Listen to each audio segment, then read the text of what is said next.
Welcome. DFL, dying for likes. For all of you returning, welcome back. For the new listeners, viewers out there, welcome. You've been busy, you've been traveling, you've been doing your shows. How's it been Repairing going? my home. That too. Are you talking about that? Yeah, I talk about it on stage. Okay, My home was. You do? Yeah. Tell. Matt Kelly was here. Kelly, our wonderful producer, Young Kells. Follow her on all the socials. Yeah, she was on the phone. I mean, she was here when I was on the phone with my manager yesterday. And I sent him my album that I recorded in Chicago. Shout out to the Comedy Bar. Shout out to Sahar. Love you, girl. But yeah, I talk about it on my act and I sent him the album. I didn't hear from him for like 4 days. But it was like he's just like he called me. He was like the chunk about your car being stolen and then your ex-fiance allegedly stealing everything that you own was really just like such an interesting through line because in the middle of I talk about like my personal growth and how different of a person I am because of how I handled it, and it just long story short, decided to split from my fiance. And she was she wasn't feeling that. He decided to split with all your stuff. Yeah. And everybody's like, well, how'd that happen? And I tried to be classy. I gave her $3,000 to move. I gave her weeks in my home while I stayed at the Hyatt in my own city. Shout out to the Hyatt. My points are off the chain. Yeah, I'm just saying your boy gets upgrades. And when I came back, she decided to take everything I own and I'm assuming sell it. And I'm everything. I don't think people get that. Yeah, she stole my sauna, of course. The plants that were like in the ground. Yeah, she 12 inches in the ground. She ripped the plants out of the ground. She stole all my silverware, but also she sold my bed and my cleaned out my office upstairs, everything. There was nothing left. Cleaned out my daughter's room, trashed the studio, trashed my weight room. But you know what? She took all my stuff, but she took herself with it. And I'm fine with that. The reason they say divorces are so expensive is because they're worth it. And once you get a toxic person out of your life, I'm like, I'm telling you, it's so weird. And we're going to start with the show in a second. But when I walked in the house, I was on my phone, my best friend, John Vargas. And I was looking down at my phone. And the reason I even noticed, I don't know if anybody's ever had their house broken into, but it takes a second to realize. I had my dorm broken into when I came back. I remember from winter break, I was like, why did my roommate throw all our stuff around like this? So like, why would he do that? He's a doctor now, but like it's out of character because it wasn't him. And so it took me a second because my voice was echoing, like I was about to do a walkthrough at a Zillow house or something. I'm like, what?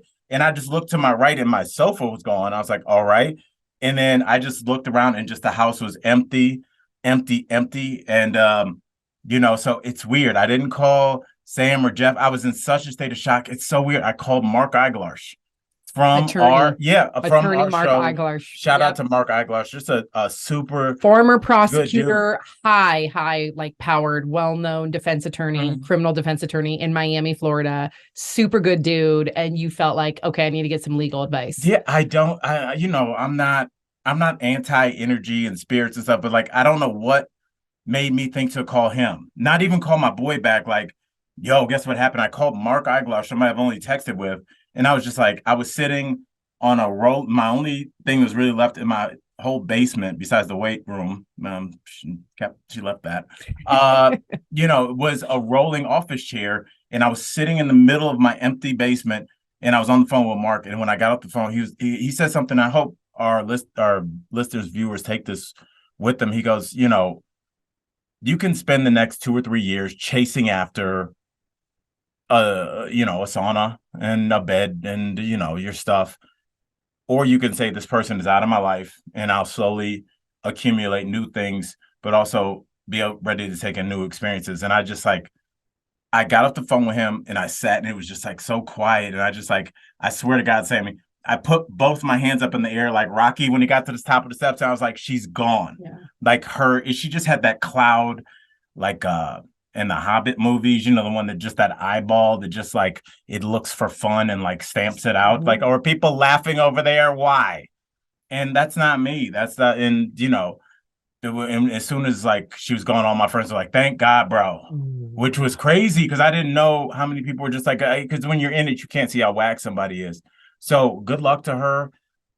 You're a thief and you have to walk. That's what Hannibal, one of my best friends, Hannibal said to me, he just goes, you know what, dog, she got to walk with that. Yeah. And that's why I didn't do anything back, because I know that's the kind of move where people want, you to do something back. And it's like a kind of a big flex when you know, like, oh, is that all you got? Take my stuff. Good luck. Because then you're still tied to that person. Yeah. If you go and you have this back and forth and you're tied to that person emotionally, even if it's just resentment, right? Right. To Mark Eiglar's point, you are then robbing yourself of new experiences, of any sort of time for Al to be present as a father, as a comedian, I don't think you would have written that special. No. If you were so plagued with resentment and anger. So good on you for being classy, for putting yourself first and seeing material things, as hard as it is, because no one's made of money, to say, I'm going to let this one go. So I can focus on my own emotional currency. Good on you, boo. Well, good on you. Thank you. And just to anybody that's thinking about doing that to somebody, let me just tell you that she caught me in a very good place in my life. Yeah. And I'm just saying you should not do that to people, because Old Al would not have just sat back and said, I'm going to focus on my emotional well-being. And I'm not even a gangster with it. Like, there's some people that, like, especially since the police are just like, they wouldn't even come. The police never even came to take a report. I was like, she took my passport. And they're like, yeah, I know, it's crazy. The police are on the phone with you like they're your girlfriend. Like, yeah, I know, bro. What? I'm like, can y'all, what is the next step here? Yeah. But I'm just saying, when the police can't do anything, I'm a 45-year-old father of 3 talk show hosts. You do that to somebody else that doesn't have that much, and the police don't do anything, that's when people take things into their own hands. So if you're listening, or anybody that's thinking, oh, that would be a cute thing or a good way to get back, that's when things really can escalate. Not worth it. Just break up. I tried to just break up with somebody. It was just a relationship that wasn't working. And you know what? Then they win. Yeah. Because then they still have you. Right. Right. Now you got to go to court and yep. It's not worth it. Yes. It ain't worth it. I wasn't crying, just so I can address the elephant in the room. Al knows I have a leaky eye. But women get that around me. They see me and they're just like, I can't be with him. And look, you're married and I love your husband, but it's just not, it's something biological. Yeah. And I get that. But it's my curse. It is his curse. It's his blessing and it's his curse. Yeah. But how often have you seen me with this damn tissue? Yeah. Dabbing my eye like an old woman? It's it's weird, because there was a movie with Sam Jackson and who was the redhead guy? He was in the original CSIs. It was I know who you're talking about. Yeah. I don't know his name. He got kind of a weird name. Yeah. But he was in a movie with Sam Jackson, and that was his thing, is he had gotten shot in the line of duty and his eye always leaked. And so I think about that random 90s movie. And it also had Nick Cage. I love Nick Cage. Who bulked up for that role. And it was back when because now Hollywood guys, they're all allegedly not on steroids, even though all of a sudden it's dude, right, nobody at 37 has an 8-pack and veins coming out of their neck, right, when they played a pencil neck geek 2 years ago. That's impossible.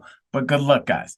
I'm just saying, Nick Cage had those old school whatever supplements, because he had that body, creatine. Yes, yeah, that body that bouncers in college towns have. Right. They wear you got to call them A-frame t-shirts out, but I guess before they were called something else. Yep.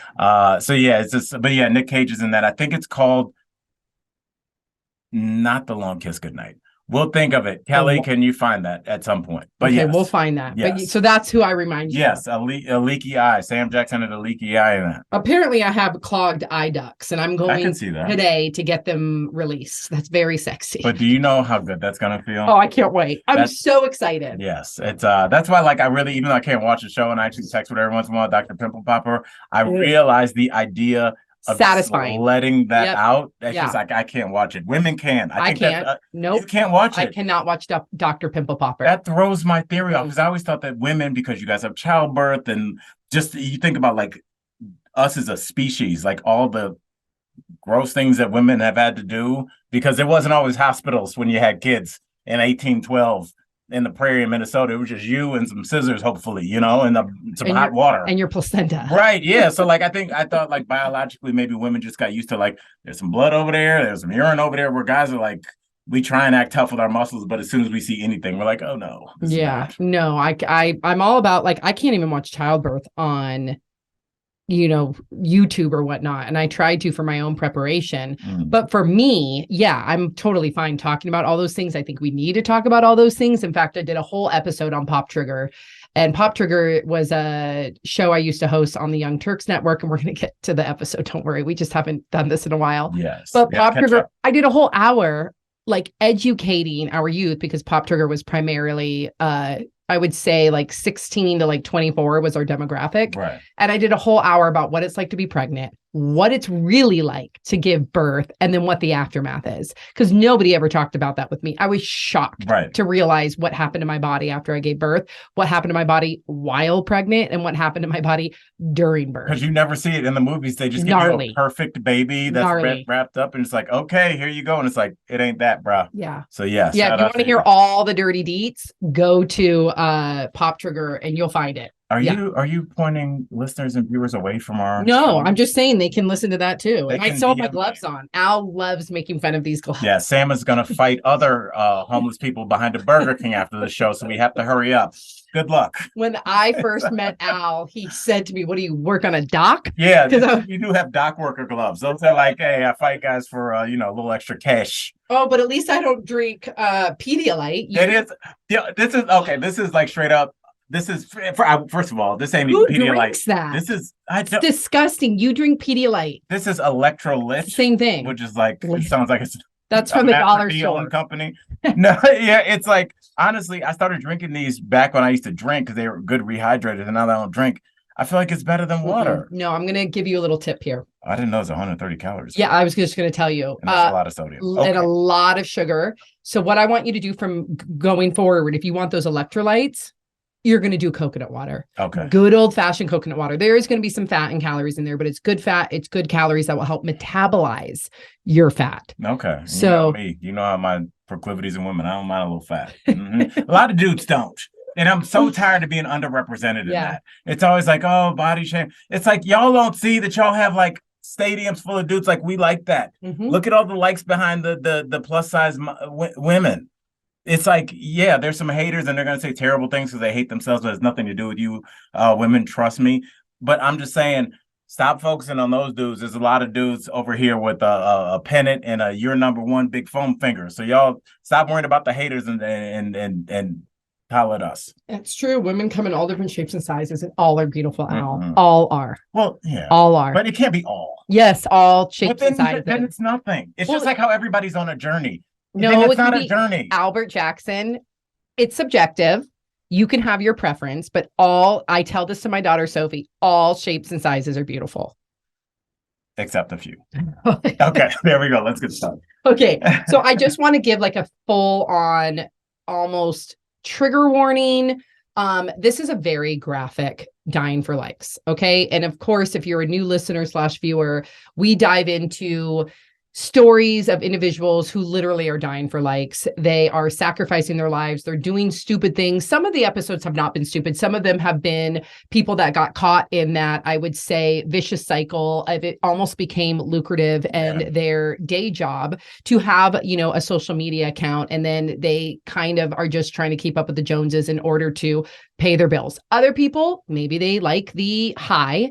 And then there's people that are really just doing absolutely dumb things to get the perfect selfie. Right. This is what this falls into. But again, we always say this respectfully because this one is really graphic. This one costs this young woman's life. Mm-hmm. But I just want you all to know the takeaway of our show is always to have almost a cautionary tale. Al and I are both parents, and also Al was a certified dumbbell for the first the Sam fifth of his life. So like, there's too. no judgment when a lot of these stories I cover. I'm like, I could be like, I can see that. Yeah. I can see me doing that. Yeah, easily. I was daring. I'm not daring now, but I was definitely daring as a teenager, which scares me. I still remember to this day, and my mom I know listens to our podcast, but there was one time coming home from swimming, and I used to swim like at 5 a.m, and I was driving my dad's like old Mercedes. So let's say it was like, this was 1994 or 1996 when I was 16, his Mercedes was probably like an 87. Oh, so I was driving a lot of money now. Maybe I was driving his Mercedes back from swim practice, or maybe on my way to school from swim practice. And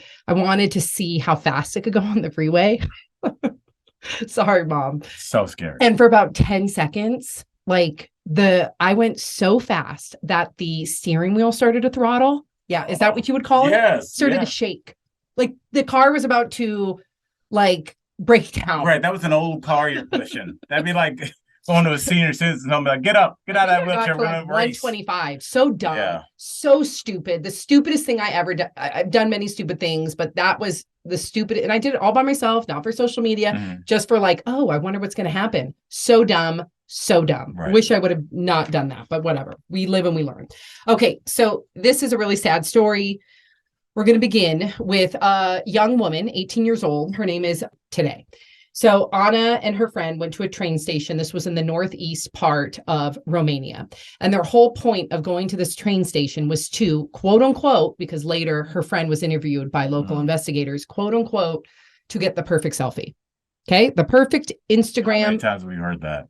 And this was supposed to be for Facebook. So this was like probably before Instagram was really becoming popular. So they intended to get a very special, that was their word, special selfie that they could post on Facebook. Okay.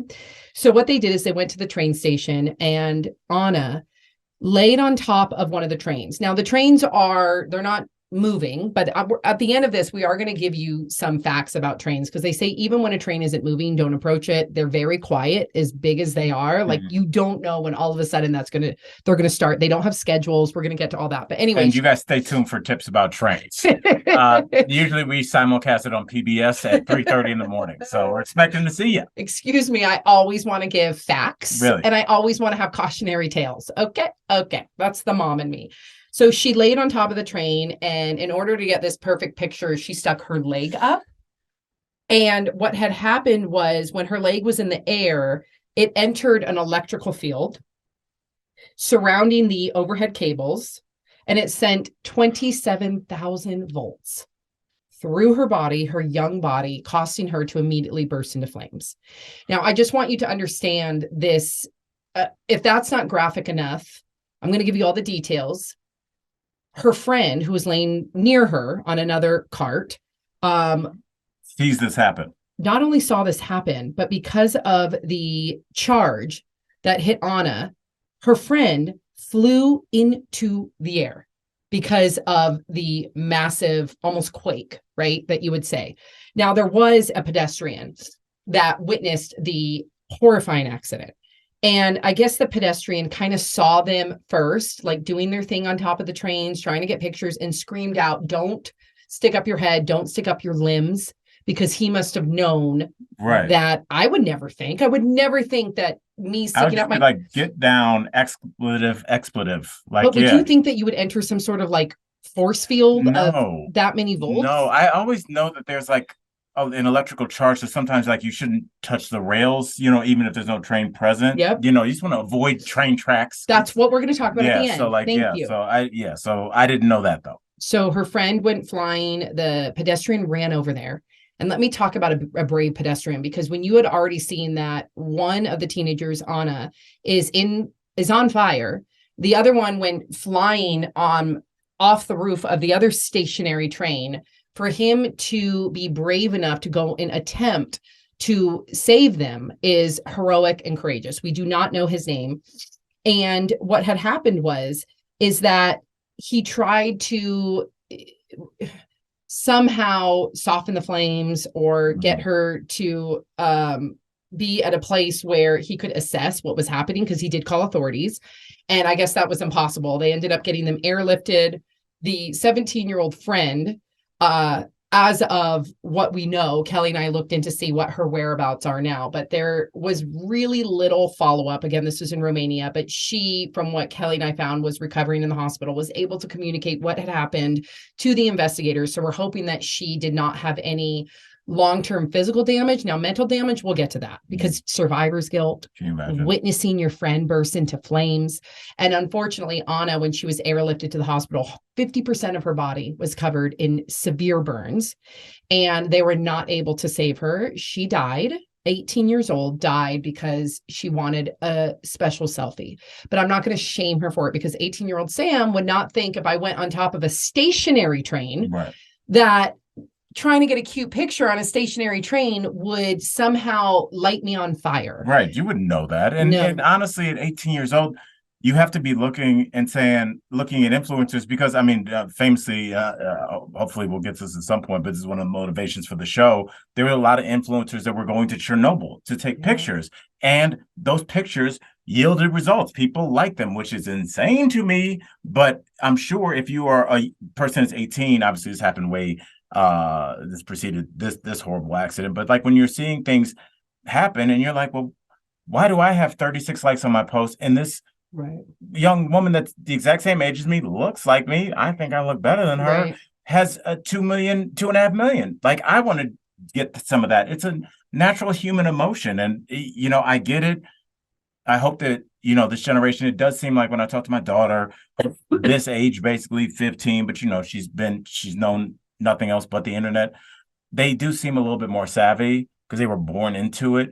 But at the same time, you and I were doing dumb things with no internet. So now you have the internet and just organic dumb things you could do. And so it's like twice as dangerous. It's way more than twice as dangerous because, to your point, people are motivated now by not only the social currency, but fiscal currency.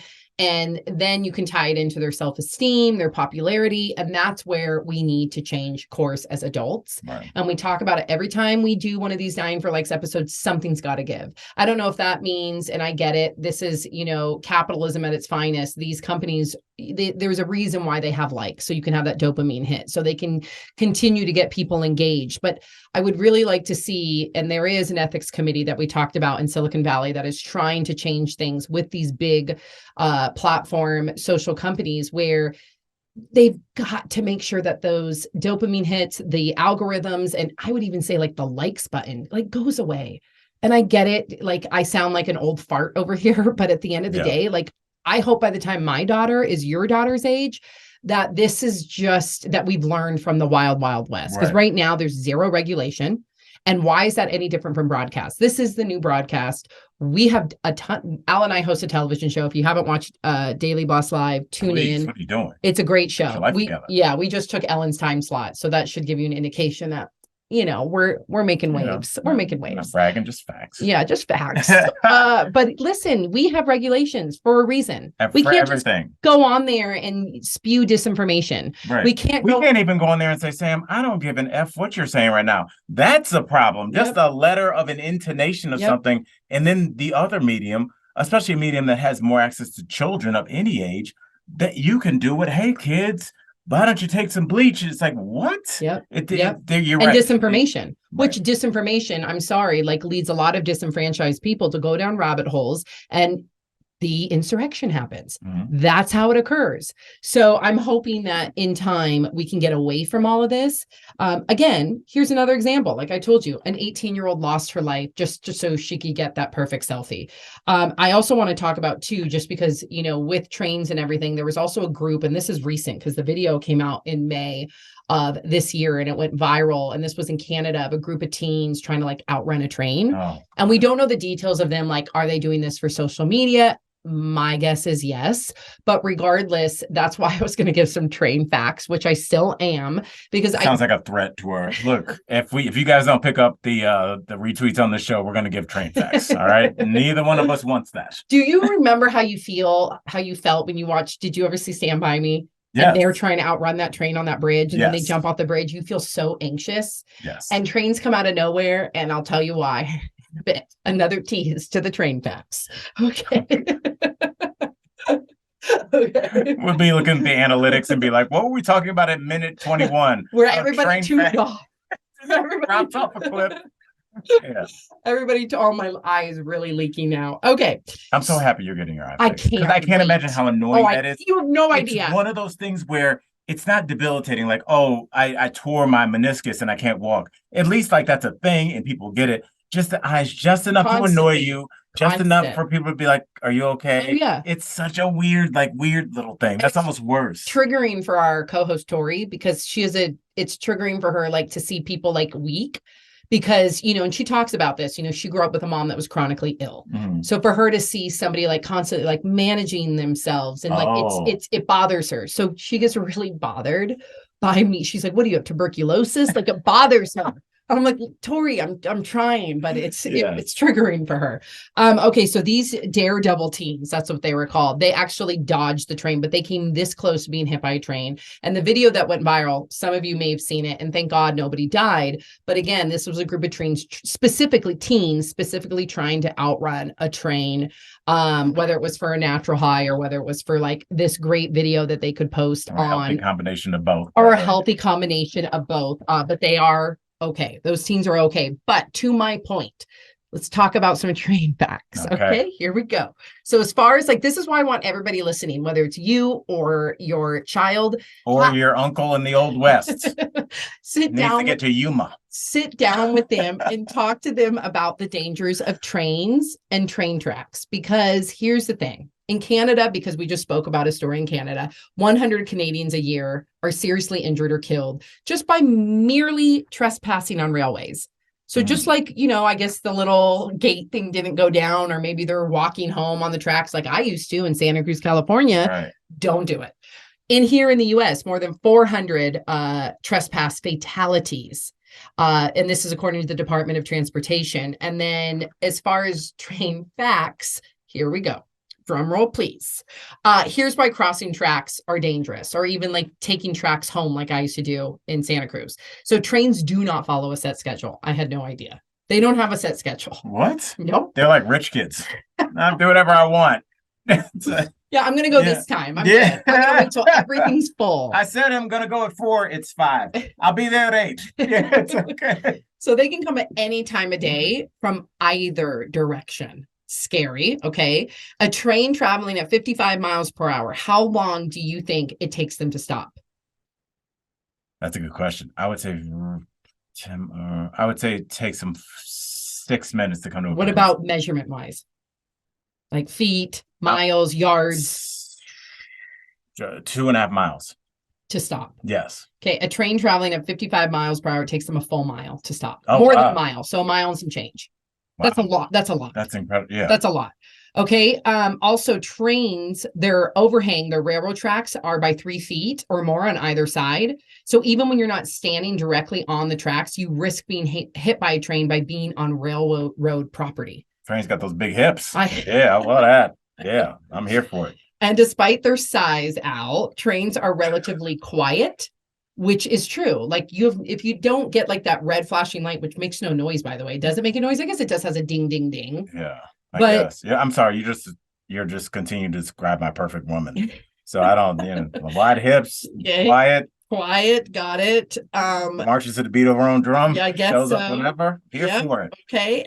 So the takeaway here: never attempt to walk under, around, or between train cars, even when a train is at a complete stop. Can I tell you something that's really embarrassing? As somebody that lived in New York City for almost 6 years, I've ridden the subway to the point where I still have them all memorized, but I never did the walk in between carts that between the cars. People will walk from one car to the next. Yeah. Like you can open it, and then like for a second you're like in the tunnel. Yeah. People did that all the time. I'm like, I wouldn't do that unless like there was some malfeasance happening in that car, which did happen on certain voyages. I'm staying put. But yeah, some people just like walking. I'm like, where are you going, bro? Like we're on the train under the ground. Fall.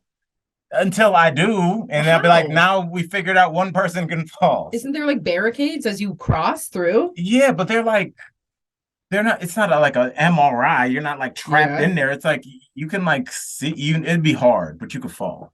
I don't think I've ever heard of somebody falling as they go from train to train cart. There's some drunken New Yorkers coming back on those trains. I guarantee you there's some close calls for sure. for sure. But yeah, okay. So there is our train facts. There is our cautionary tale. Everybody talk to your kids at home. Again, this is coming from the 42-year-old woman who now has kids. And I wish somebody would talk to me about it. I'm glad that you and I do this podcast so I can learn. You can learn. Sam, I'm not even trying to be funny, but I could just see like, because kids are so savvy, they know everything. So it's like, all right, look, mom's watching on TV. She's going to come in and you're like, I need to talk to you. And they're like, is this about opioids? Trains. All right. Now listen, trains and, heating your iron up on the stove. Very dangerous. Like you're giving us 1880s advice, and I'm here for it. Well, yeah, because that's like old school and they don't know old school. We got to bring in the old school. That's our job, Al. That's right. And then make sure that you guys check out, I was going to say Dying for Likes because we have the same acronym, DBL, DFL, Daily Blast Live. We're every day. Check our local listings. Go to dailyblastlive.com because every city's different. We're syndicated, but for the most part, I'd say we're mostly 3 p.m. now. Yeah. Which is exciting. And then follow us on Instagram, all our socials. I'm at Sam Shocker and at Al Jackson IG on Instagram, on Twitter, which I don't even know if we're allowed to use anymore. It's just Al Jackson. Oh, yeah. The one platform where I get my full name. I know. Falls apart. Yep. And the whole verify thing, that's going to be a whole nother episode because that's technically we have to social media. We might have to talk about that next episode. Oh, yes, we will. Yes, we will. Even if it's just for like a handful of minutes. I think it'll go long. Okay. It may go longer. So make sure you subscribe, Dying for Likes. Make sure you pass it along to all your friends. And no more long hiatuses. No, we're not. We're going to keep it moving like this train. That's right. Get on the train. Okay, guys. Get some facts about them first.